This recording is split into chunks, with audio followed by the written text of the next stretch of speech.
Welcome, welcome. We are down for another episode of Cry Rape. I am sadly not keeping track. I think this is episode 6.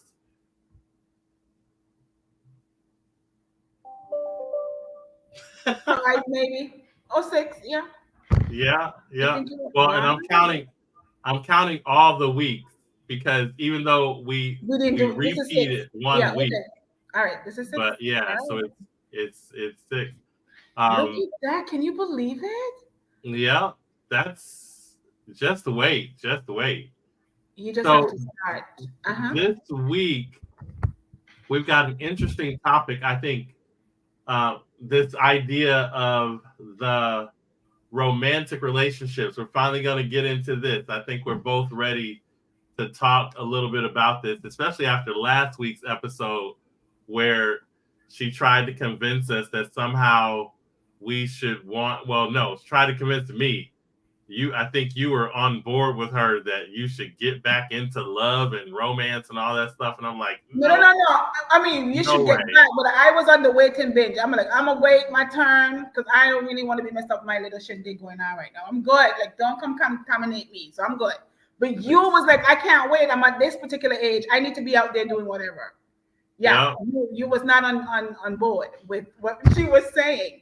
Oh, Okay. the waiting part, yeah, because like, yeah, I don't, yeah, yeah, like But we Dr. need White, to figure out. you should be more mature now in waiting. Like waiting shouldn't be a chore or something, like That is also scary. so true. That is You so, should be and, really I no and it's honestly, not what can I actually. tell That's you? funny.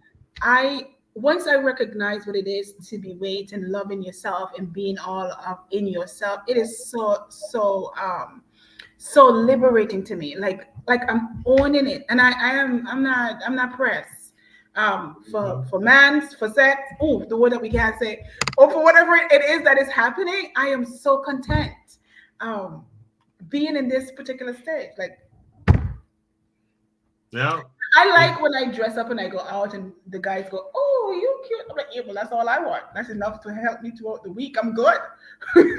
right. I don't That's have to be in a relationship, right? that's an Okay. important piece. Knowing what you want, because Yes. that's huge. Really, yeah, because that's the funny thing. I'm so content. And the funny thing is, as we get into talking about former relationships and that type of thing, not so much, but the funny thing is, I've always been this way. That's the funny thing. Like I'm not like you said, I'm not pressed. Like I enjoy the mental stimulation of the thoughts and ideas and the sharing of the intellect. People got it messed up that the physical is somehow the preoccupation. Right. That Oh, it's the like most important. Right. yes, that's like one piece of maybe, If but maybe. but the intellectual interaction is just so much more stimulating. Oh, and I glad you said that. So, and I recently discovered that, right? So, I think when I was in my 20s and I had my children, and then I didn't have a husband or a boyfriend at the time, and people were saying, "Oh, you're so young and so beautiful. You should have a husband. Your children them need a father, right?" And so, and even I took forever to get there.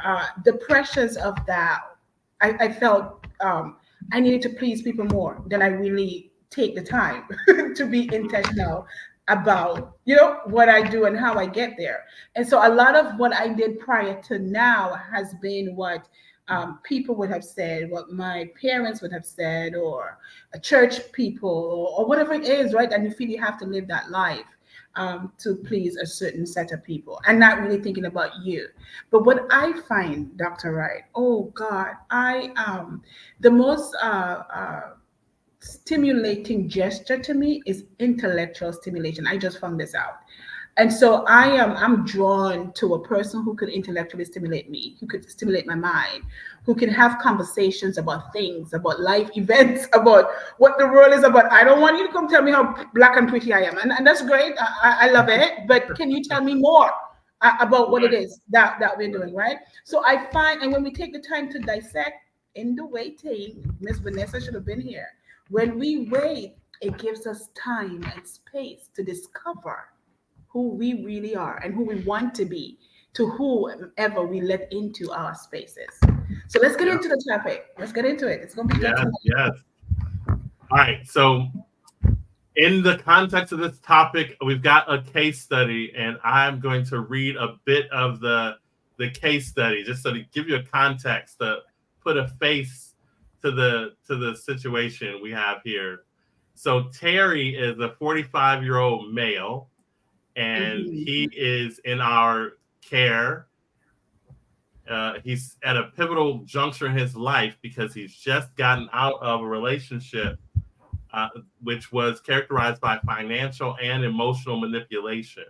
And in this Mm-hmm. relationship that actually spanned over 2 decades, it culminated in the abrupt realization that the person was unfaithful. Mm-hmm. And that's what was really the straw that broke the camel's back, as it were.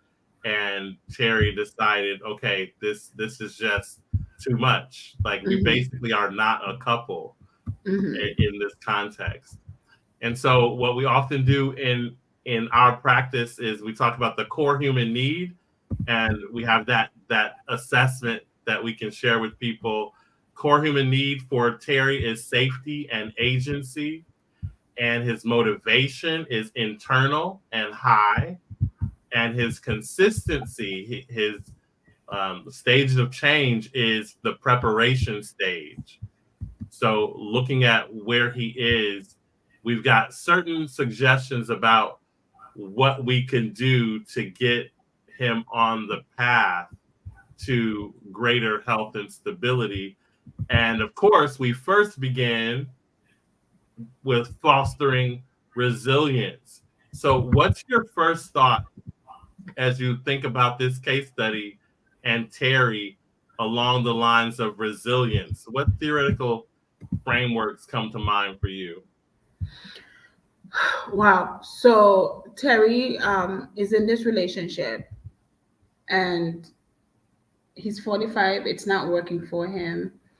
What was some other key points, Michael, so I could get my thoughts? That he was um, financial and emotional manipulation.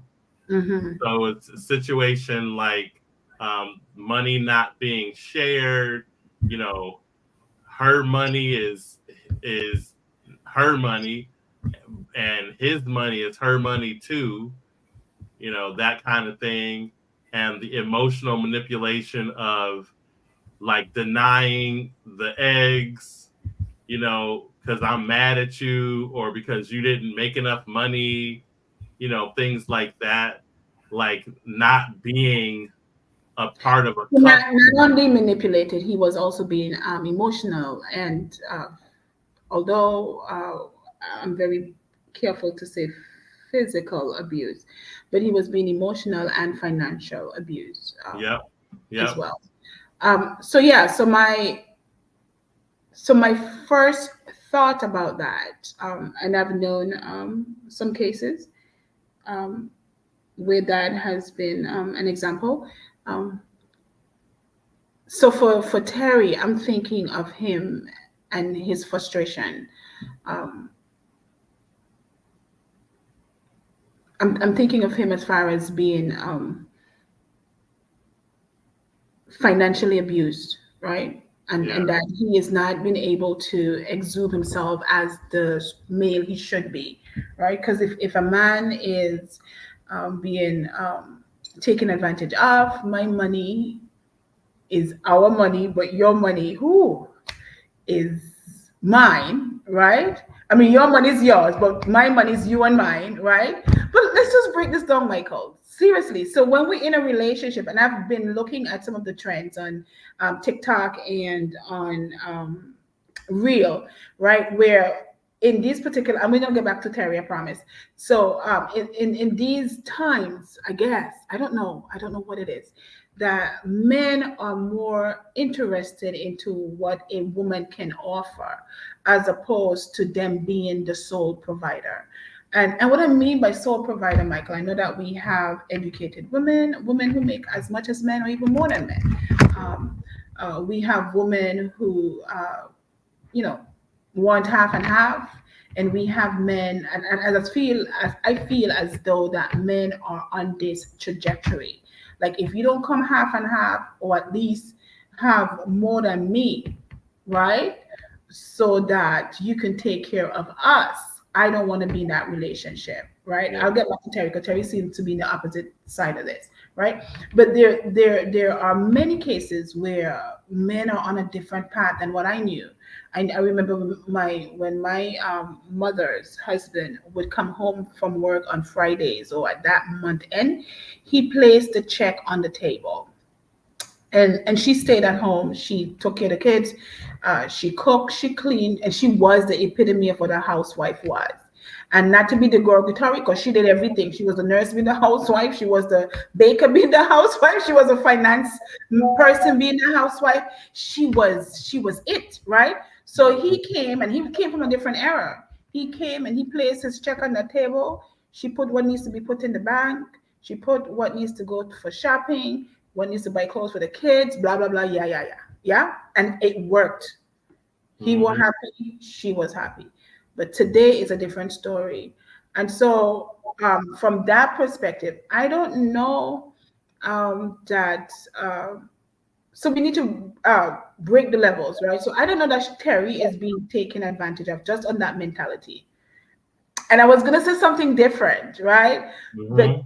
but shouldn't Terry be the breadwinner, Michael? Shouldn't his money be our money? I like that his money is our money. I don't like that her money is her money and that's her position. Like Well, should it be our money? But it should if be they her money. agree to it, if they agree to Mm-hmm. that, that's fine. But I think Mm-hmm. that's the issue. It's not being agreed to. And then Mm-hmm. it's being used as A weapon. a weapon. So Mm-hmm. somehow you're not putting any money into the pot, but I'm not Mm-hmm. making enough money either. Like Mm-hmm. you're berating me for not making enough money.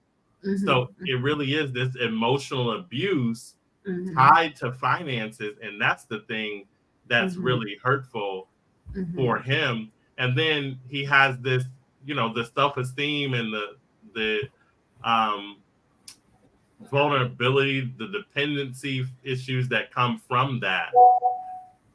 Yeah, that's an interesting it's an interesting thing, and I did that on purpose. Like the case study is of a male because that's the issue.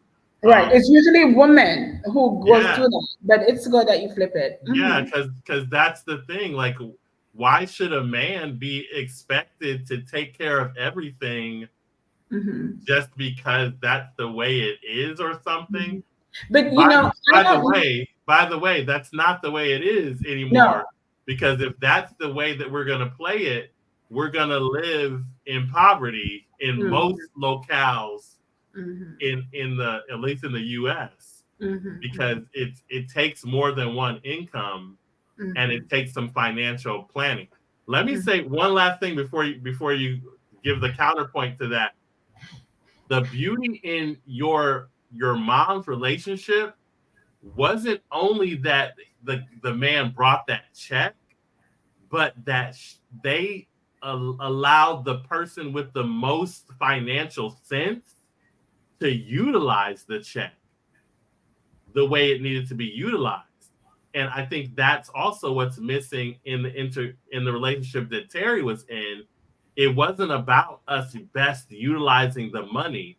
It was I have to be the breadwinner and there isn't any other relief for me. It wasn't best use of the money.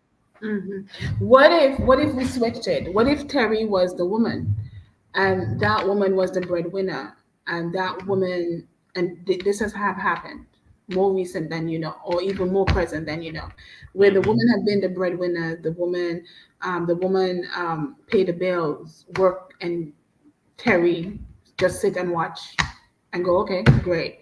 And then when Terry finally start working, Terry starts saving his money, and Terry hide his money, and Terry don't contribute to the bills. Terry don't contribute. Whoo, good boy. Terry don't contribute to the household needs and expect her to carry the weight of the family. Yeah, What do you because say she's been about doing that? it or whatever. Because she's Yeah. been doing it, right? And so she cannot not do it, because not doing it, she will either starve or her house will go. Because Terry don't care. What are you doing? He don't give two hoot, right? Because he's Yeah. saving his money. If you don't want to take care of yourself, that is your business. What do you say in that relationship for that woman, right? And I know we're talking about Mhm. Terry. So No, if no, I think it's the same thing.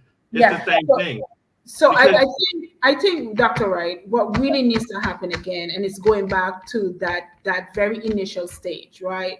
When you and I'm sorry that I have to call Vanessa's name, because that weight for me do a whole lot in preparation and making sure that I am able to level up with a man who is on my level, or a woman who is on your level, right? So I think what Terry's experiencing is his lack of not assessing properly before he gets into that relationship, and so now he starts. He's stressed out, he's frustrated, he don't seem to be in a relationship, he's been abused and misused. So I would say, Terry, the first thing you need to do is find a safe space so that you can be breathe, that you can breathe and do some introspection and consider whether or not you want to be in this relationship. Is it working for you? Because I don't know that it's going to change, right? And we talk about all the counseling and the we need to go a certain place, but I don't know that that will change if he doesn't want to change or she doesn't want to change. I don't know. yeah, and I say it's definitely not going to change. I mean, it's to the point where that's just the basics is the financial and emotional abuse. Now it's really the physical abuse of going and having the eggs shared outside of the home. Like, no, And you're we don't consider that as a physical abuse, but it is abuse. It's physical it abuse. it's literally physical abuse because I mean, you literally might bring something home To me. that kills me. Like death is Mhm. out in these streets. So Mhm. I literally Mhm. it's literally physical abuse in my book. I mean, Mhm. Mhm. it's Mhm. definitely emotional, but it's Mhm. physical abuse. Mhm. You could literally be abusing me. Mhm. And then I mean, and that's not even to add on the fact that Mhm. withholding the eggs, especially in the context of a marriage, The eggs. if Mhm. we can have the forcible, you know, side of it where it's I believe we can say rape on but probably not. But anyway, if you can have that side in a marriage, you definitely then can have the abuse of withholding Mhm. because that's kind of the flip of the coin Mhm. in my And I think that's exactly what happens. So if a person is used to stepping out on the marriage and having extra marital affair, then they don't have use for you because that needs is being fulfilled elsewhere, right? Mhm. While you are longing to be with your spouse and you're wanting to have eggs, you and your eggs, right? Yeah. And he's not emotionally or physically available because he's already been fulfilled, and then you find yourself in frustration. No, I think it's a real issue. It's a major issue when, um, and I wish we could talk more about the biblical context of this. I think it's an issue. It's a disgrace. I feel um, when people could step out on their marriages and have relationship with other women or with other men and don't see nothing wrong with it, or that I you know adding to the trauma and whatever is going on with that spouse. I have a friend, and I'm ashamed to say I have that friend, but I have a friend. He's a good friend. Oh, we just have different values. And he said to me, "Oh, I love my wife," is what he said. "I love my wife dearly. And of course, I'm committed. I'm the man. I pay the bills. I take care of my kids. I'm there for her. But that don't mean I don't step out on the side, you know. And if I step out on the side, they know. They know I have my wife and she is number one. And you know what it is though? It is so um so so embedded in this society, in this Caribbean society. Women give way to that. They go, listen, as I am number one, I am the woman that he come home to. Or men are gonna be men, they're gonna cheat anyways. It's okay. They give them permission to do that, right? And then somebody like me will come along and go, no, we can't do that. If I can't do it, you can't do it. I'm committed to you in this way. You need to be committed to me in this way, in that way, right? But no, it is something that is acceptable from society perspective, and women contribute to that behavior. I wish we had some other people who could join us on this conversation because women contribute to those behaviors of our men. Sometimes, Mhm. not all, right? Yeah. Society and cultural norms support that. It's okay. Let me be the one woman at home, and I'm okay just being your wife. But you can go and be with whomever. But I can't do that. I wouldn't do that to you, right? Because I love you. I respect the sanctity of marriage, right? And I honor God with my body and with the relationship we have. So I am not going to go out and do that. So therefore, you should not do that with me and think it's okay, right? I don't think anybody should do that and think it's okay. Yeah, and I, for me, I really am in the camp of what the contract is. Mm-hmm. I People have to. I'm so I really don't think that people can be their happiest with that situation. The women that I know that are in that situation, or found themselves in that situation, and who some of them are, oh, seemingly oblivious, but they know what's going on, Mm-hmm. right? They've committed because they know that it's worse. And we can use a famous example, Cardi B Mm-hmm. and her man, Mm-hmm. Offset. That these are famous people, and her thing is, I believe that was her that famously said, "Why would I leave him to just go and get with a broke dude that's going to cheat on me? Right. I might as well stay with the rich guy. Like, Mm-hmm. what are you talking about? And, Well, when he's the mhm. father of my children anyway, so what?" Right? I'm And so telling you, I don't that know that they're the happiest they could be, but they kind of put themselves in that position. The question for you though is, what if somebody comes and they say up front, here's the contract? Like a person is like you're talking about in the Caribbean culture, and he says, "Girl, you know what this is. If we're gonna be together, you're gonna be my number one, and I'm gonna have these others in the mix." Is it totally off limits because it's just not morally okay, or is it off limits because it's not the contract for you?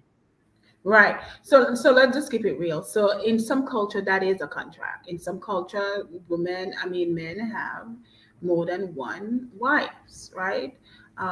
And it's okay. In some African cultures, you're wife one, wife two, and wife three, and polygamy is accepted, and that it's understood. So there are different levels of respect and honor for the wife who was first, and so forth and so on, right? And the different reason why a man will have a second wife. Sometimes the first wife um, can't have children, so he needs children. He got a second wife, right? So I get that. So and not that that is okay with, because I would not adhere to that, right? But there are culture where that is happening, and people are happy, right?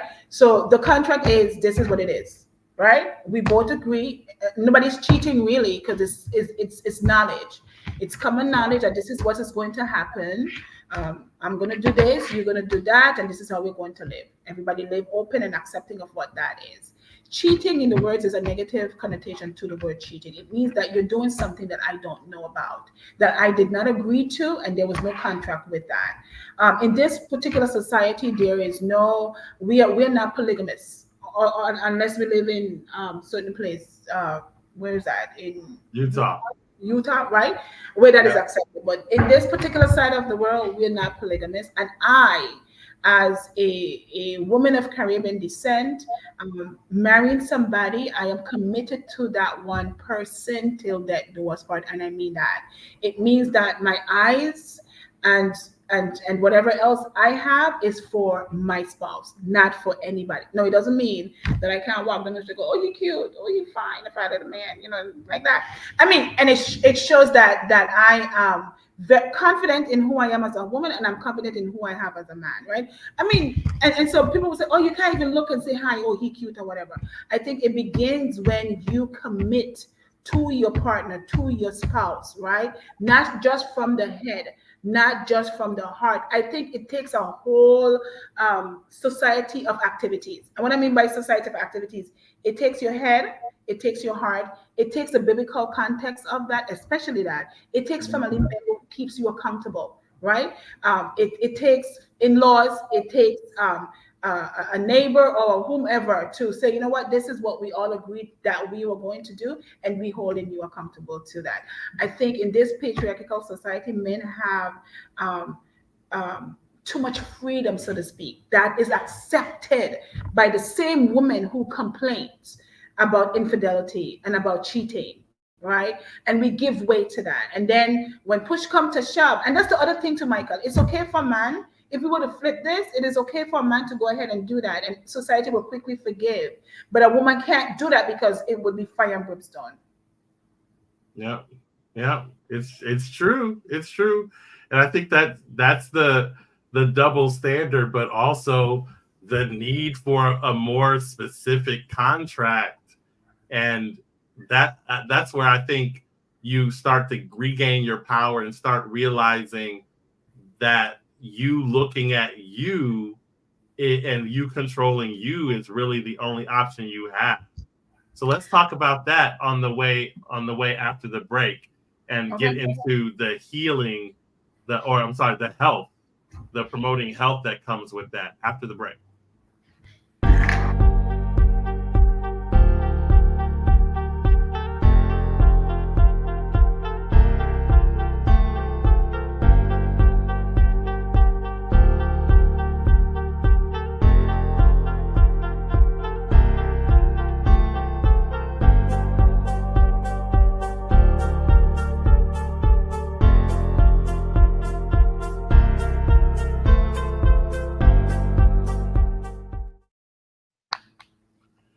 So we got to get some help, some professional help. That financial autonomy is going to be important.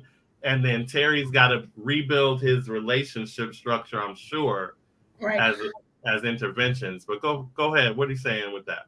I was going to say there needs to be some sort of an assessment. So Terry need to start asking himself some questions, such as, is he being treated well? And clearly we know he's not, right? Is he treated? Is he being treated well? And is he treating his partner well? Um, is he getting any benefits from the relationship? He's not getting any eggs. He's been financially abused.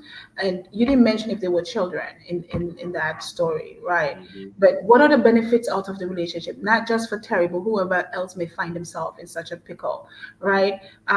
Do you want to destroy the relationship by moving, by getting out of it because it's too toxic, it's too frustrating? There must be some sort of an assessment going on. Do you respect yourself enough to say, I am worth more, I worth better? Do you respect your partner even? So if she's doing this to him, clearly there's no respect where that is concerned, right? Do you want a better partner? Maybe this wasn't the one for me. Maybe I made a mistake. But how do you remove yourself from that, right? To be in that space, right?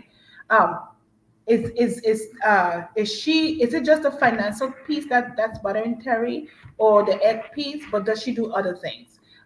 She may not give Terry the money, or Terry can't spend her money, but she have him on her insurance. She's paying the car note, right? Now all those things have to be considered. So is it that she's just draining me, or that she's not contributing at all, right? What else? So is he being physically hurt? If she's cheating, then yes, we call that physically hurt. Um, um, is he seeing somebody else? Does Terry want to get out of the relationship? So, long story short, all I'm saying is there must be some sort of an assessment that Terry needs to ask himself those hard questions. Is this relationship working for me? If it's not working for me, then maybe I need to do something. No, listen. Relationship can have issues that are not working, and I'm not saying that divorce is the go-to. Maybe what's her name? Terry's spouse may need some financial coaching. Like, what do you do, right? Or maybe they need to sit down and have an open agreement instead of assuming, right? Because maybe Terry is assuming because he's the man and she's that, and she's assuming because he is the man, then he needs to be doing this, and this is just what it is. But no one has had a conversation. So Yeah, maybe they yes. need to have a conversation about how they're distributing the money, how the money is being spent, who spend what, who does what, so forth and so on. But there needs to be some kind of introspection. There needs to be some sort of assessment. Yeah, definitely. And that's the biggest, that's my biggest thing to couples. That conversation, that assessment, and then the conversation about that, what that contract is going to be, that's everything. Because you never want to get into a relationship thinking that, oh, that's common sense. What do you mean? No, it's not common sense. We got to negotiate all these different pieces. And Right. that's the thing for Terry moving forward, assuming that he's going to get out of this relationship. The next relationships aren't Might be about, worse. Mm-hmm. yeah, it's not just about love and attraction. The next Mm-hmm. relationships are really about you speaking up and talking Mm-hmm. about what the contract is that you want. And Mm-hmm. that was my thing with Vanessa last week. It Mm-hmm. it was it was in the context of waiting. I'm comfortable with the waiting part. I want I want the person that I engage with to be ready for that contract discussion, Mm-hmm.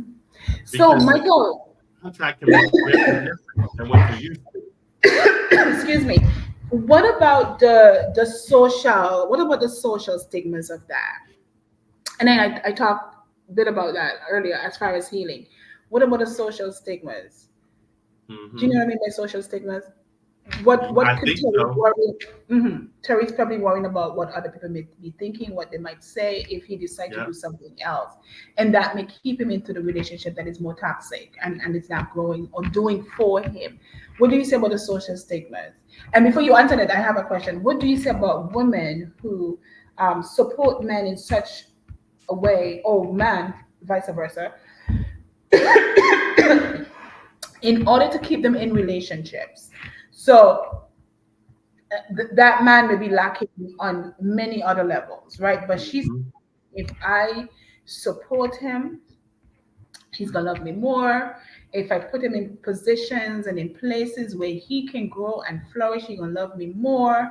He can stay in the relationship more. But all the time she's doing this for him, she's been depleted. Yeah. What do you say about that? So the both of them, I say get out of there. Okay. That's the thing, because the it's so important that people recognize how and where to establish their expectations. And in a relationship, I am all for a relationship in your 20s where you're engaging with the person and you're growing together with that person. Now, in your 30s, that becomes a little less the case. In your 40s, that's definitely not the case. At, I talk with my best friend all the time about how it seems with relationships. And the thing is, if you're in your 40s and you're on a dating site and you don't have a car, and you live in a place where you need a car, like you don't live in New York or you don't live in places where there's Metro. walking distance, and Mm-hmm. then add to that, you don't know how to ride the bus, dude, you don't need to be on a dating site. You need to Mm-hmm. get that figured out, get that stuff together, and then come back to dating.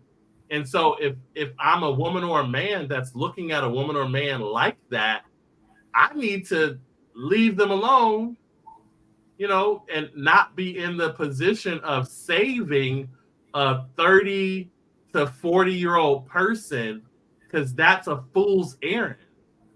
That's just not smart to do for any reason. But then I think the bigger thing that we sometimes get into, and I got into this, and I'm getting better with this now, even with friends. I gotta have friends that challenge me because they're better than me. And that's the same way I gotta do it with romantic relationships. I need you to be better than me. I need you to be challenging me. I need to be able to learn something from you. I don't need to be pulling you up, or like you were describing, putting you in positions and all this stuff. No, I can't put myself in that position and then call that romance, because But isn't that part of the challenging part? You're challenging him. If you put him in position to pull him up, that's not challenge. I'm not being not in the way that I'm talking about. Yeah, the challenge.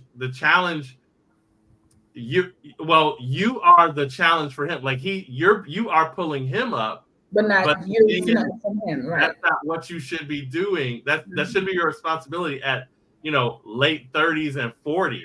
But it works. I'm happy. I'm happy pulling him up. I'm happy doing for him. I mean, he don't have to do anything for me. I'm happy doing it. So until he does what he's about to do.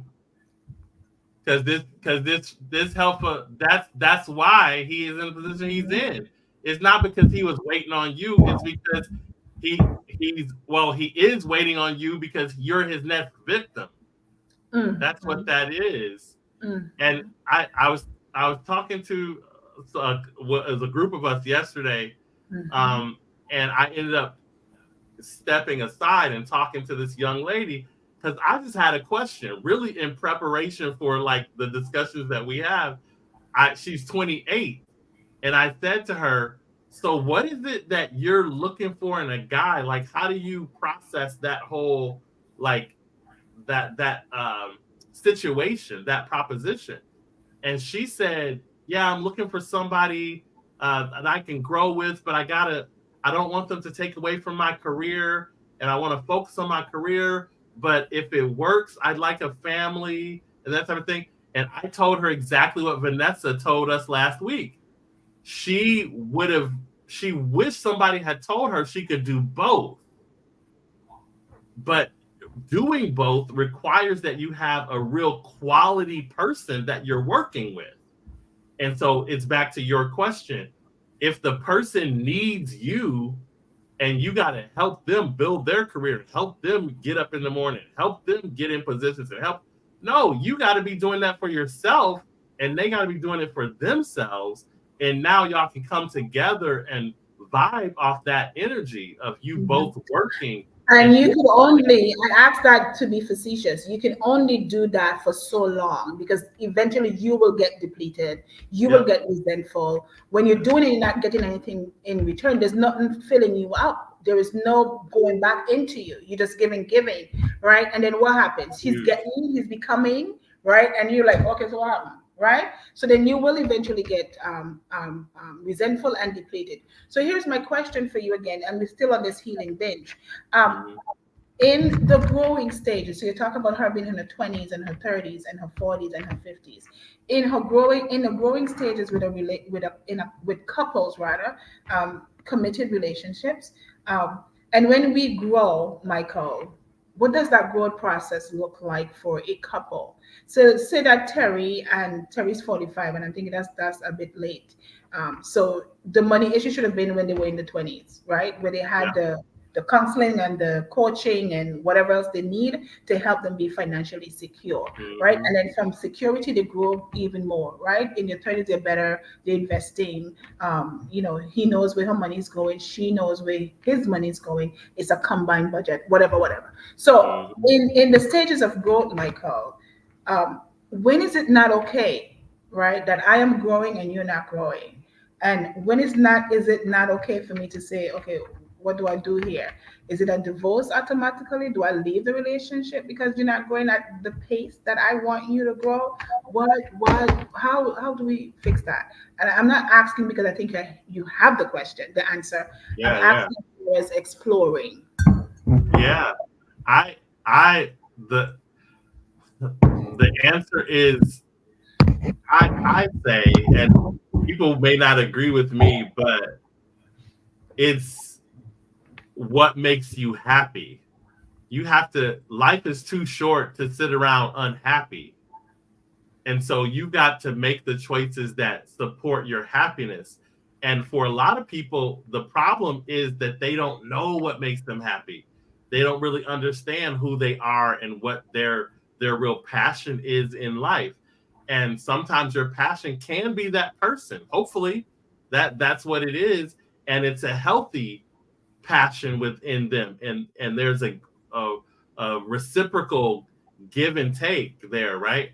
But you also are faced in some situations where the person isn't growing, and you start to have that exploration and those questions, and it breaks down. The communication breaks down, and now it's stagnation in these silos, and there isn't any chance for you to move with the person. And that's where you have to make that tough decision, like Terry apparently made.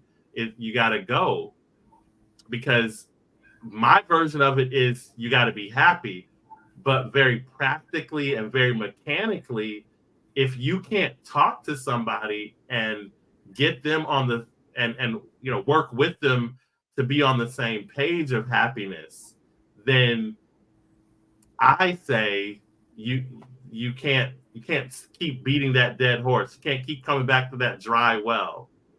So that sounds to me like happiness. Then my happiness is somehow dependent upon the other person. And oftentimes we have these relationship guru who said, oh, you're going to be happy first, because don't wait till you get in the relationship, to be happy, such as when growth start taking place, that you Yeah. are no longer. So I don't know that it's not happy. I think when one person is not growing, for example, I have a good family, young couple, and when they met, they were in their teenage years. They got pregnant, and he was the best father he could have been at 19 and 18 years old, right? He stopped going to school, and that was romantic to her, right? To work, to take care of her and the baby.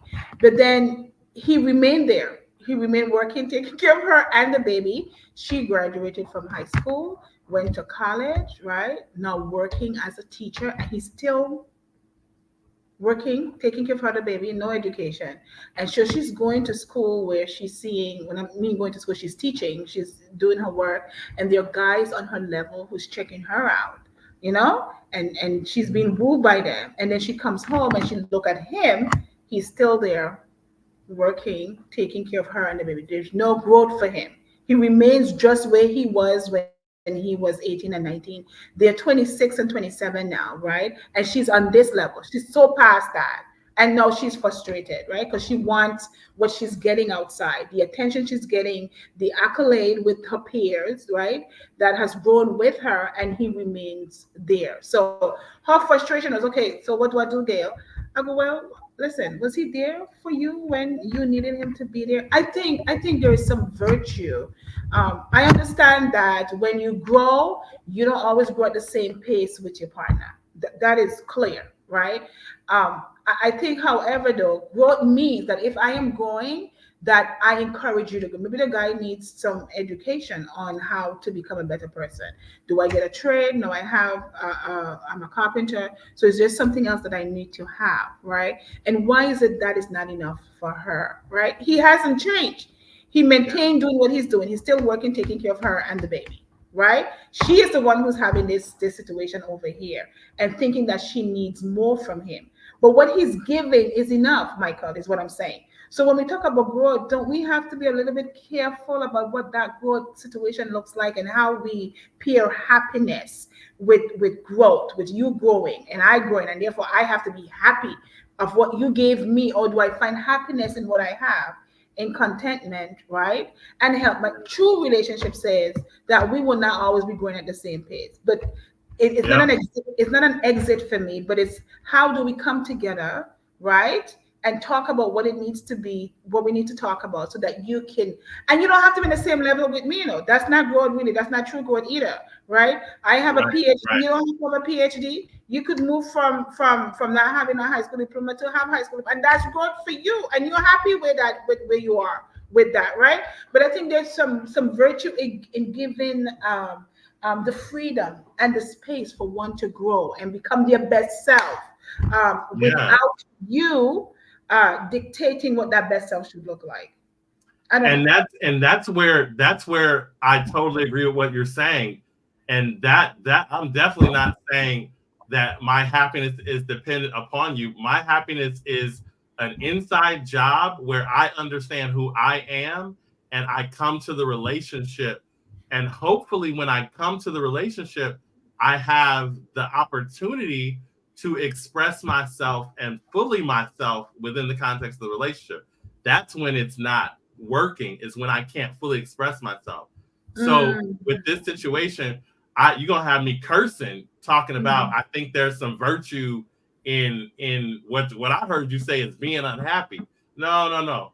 I'm gonna have to understand what my happiness is, and I want to express that with you. And if we can agree, that's that renegotiation of the contract.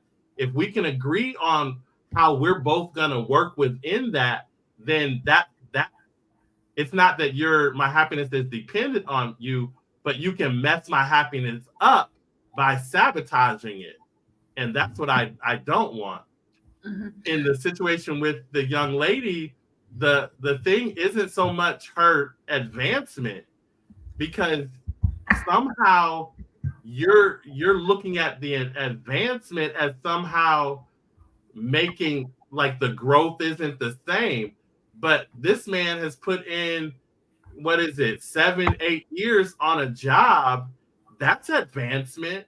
If, mhm, like you said, if he is a carpenter, he's a better carpenter than he was 7 years ago. you mhm, know and the question is, what does he want to do with that?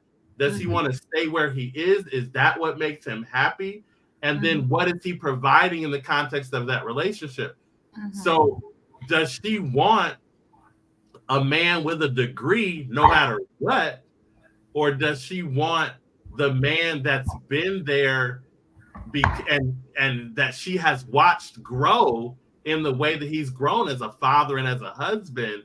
And does she honor that? Does that make her happy when she looks at who she is and what she wants? That's more of the question. And I'm just, I'm too old. So if it's not making you happy, if you think that's the problem, get out of there and let's see if that's the problem.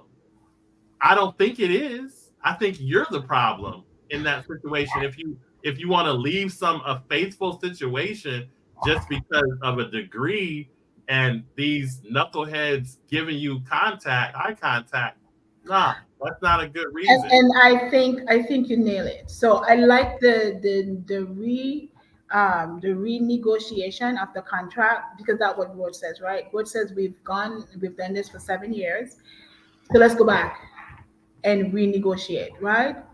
What Mhm. how do we see ourselves in another set? And I think it's important for couples to set goals, right? How do I Mhm. see myself in the another 7 years, right? You also talk about her not seeing his value, what he's bringing and what he's brought already to the table. That Yeah. so she's on a binge of insecurities, actually, right? So is well, I'm insecure because he's not, that he doesn't have the degree, or that I'm not, whatever it is that she doesn't have, that he doesn't have. She's feeling Mhm. insecure about that. So it's not really per se him, right? Because he is contributing, he has grown, but she's not seeing the value that he has, right? So I think Yeah. the renegotiation and seeing the value of a person, even when we talk about changes and that we're growing. So what does growth mean to each of you? It may be different. You may be on this bench, but he is really truly is growing. And do you appreciate the growth that he has contributed to the relationship and to the family, as opposed to someone who just a vagabond, who just don't care, right? They don't care about what you feel, they don't care about what you think, they're just gonna do what they want to do, what they don't want to do. And so there's really no growth, right? There's no job, there's no work, there's no money. And if they do have money, I'm gonna hide the money because I don't have any intention in growing this relationship with you, because I want to do my own thing and eventually leaving, right? So yeah, so negotiation of contracts, setting goals as far as when we grow, when we become um, have more knowledge, and the knowledge that we have is understanding self more. That's what growth really is to me, right? Is that I understand who I am more as an individual, and how I show up, and what I am able to contribute to this relationship, right? Definitely. Definitely. All right. More about that growth when we come back after this break.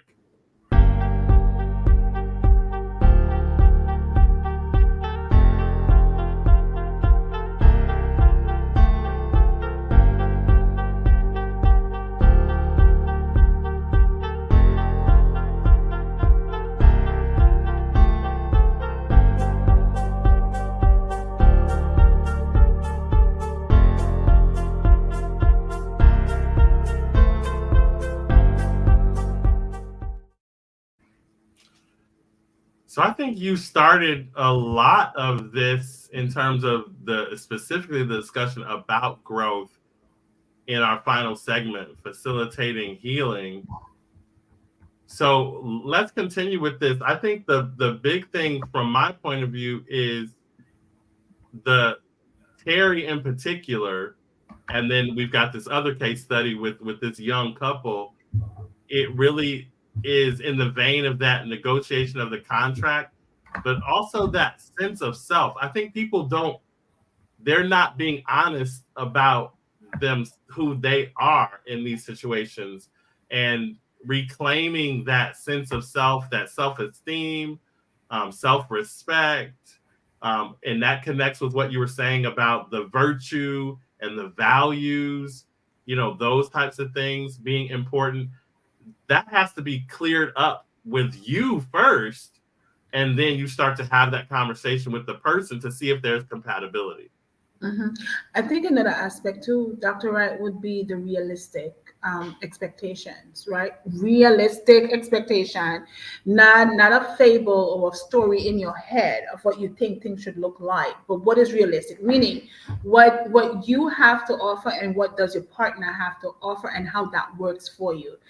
You cannot measure your relationship, and this is how we get in trouble.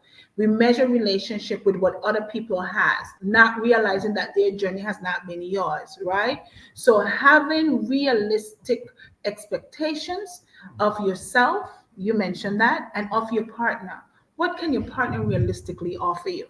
Mm. Right? Or offer the relationship. And what can you realistically offer him? And how do you put those two together and grow with it? Don't look for something that you don't know that he doesn't have to offer, or that she doesn't have to give you. Right? Yeah. Work with what the person have.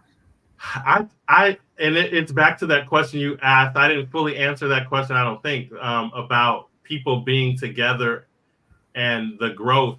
I've seen Yeah. couples that I didn't like. I didn't like the way that they work together, but they're still married. You see, because it They're works. enjoying it. It Like works for them. right. Hmm. It works for them. And that's one of the biggest things, like you said, about society, but also just comparison to other couples. You never It works for them. And that's the thing that I understand.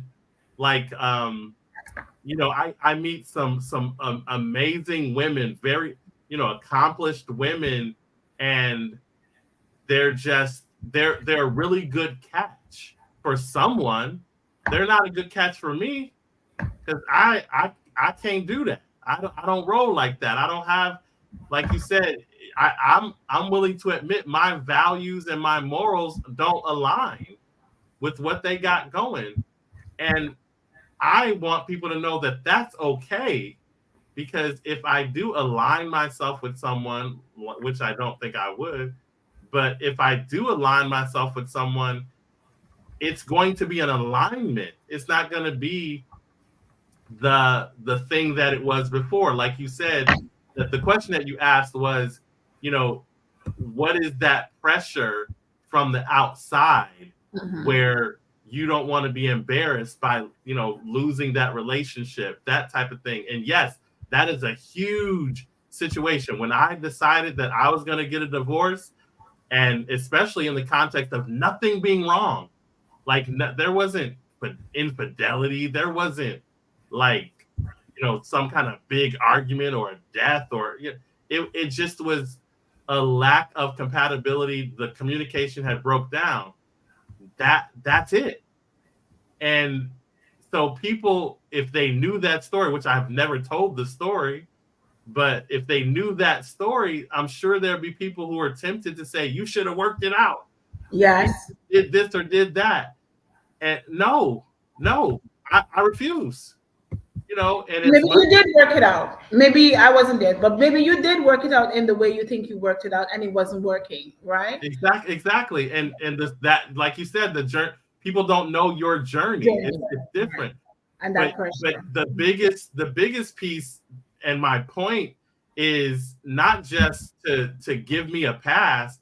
It's to recognize I can own my immaturity in that situation, and I want it my way or else, you know, kind of approach to that. And I want people to understand and be okay with losing. Like, because in losing, you actually gain, right? So if you, it's the way it's going to work, right? It's the only way it can work. You know, that's why all things work together for the good of them who love the Lord, who are called according to his purpose, is not because you always made the best choices. It's because you have to live with the choices now that you've made. And you might as well make the most of them. Why sit around, you know, crying over the spilled milk? Mop it up and move on. Well, Dr. I don't know that it's so easy to move on now, even when you make mistakes, right? And I get what you're saying. I understand that you own your shindig. Listen, I made a mistake. I was in a relationship that didn't work. Actually, it was quite the opposite for me, right? I was perfect. I mean, no, literally, no kidding. But no, I think that honestly, when it came to that relationship and marriage, because I waited so long. I didn't want to be divorced. I wanted to work out the relationship. But I think, and I can't speak for him, but I think that he had other intentions. And so he may have abused my vulnerability and my need for wanting that relationship, that he did whatever. But the thing was, I had to come to a space where this wasn't working for me, right?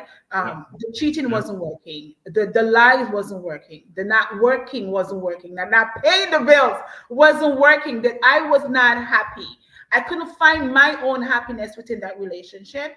And had I stayed, I was going to be either dead or something else, right? And so I think what society does is keep us in a state of slavery to societal norms.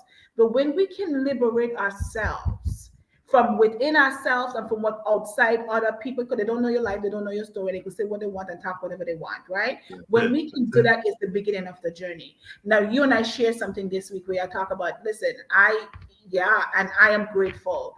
The pain of losing that relationship was one that was very difficult. But at this juncture, I am very grateful that I had enough courage to own my fault, own my mistakes, and take the courage to correct what it is for me, right? That you could pour into a person from now till thy kingdom come. If they don't want to make that work, it will not work. And you will end up being the one who lose. So if you're going to lose and lose yourself, pick up yourself. Right? And start pick yourself up. You make a mistake, it won't work. Go about your business. Right? That's it. Because losing yourself is all lost. It's all lost. Yeah. Gone. Everything gone. So important. So important. That's the last word. I appreciate you. I appreciate you too, sir. We will see next week. We have something Next exciting week. next week. All right. Talk All to right. you. Blessings on you. Take care. Okay. Bye bye.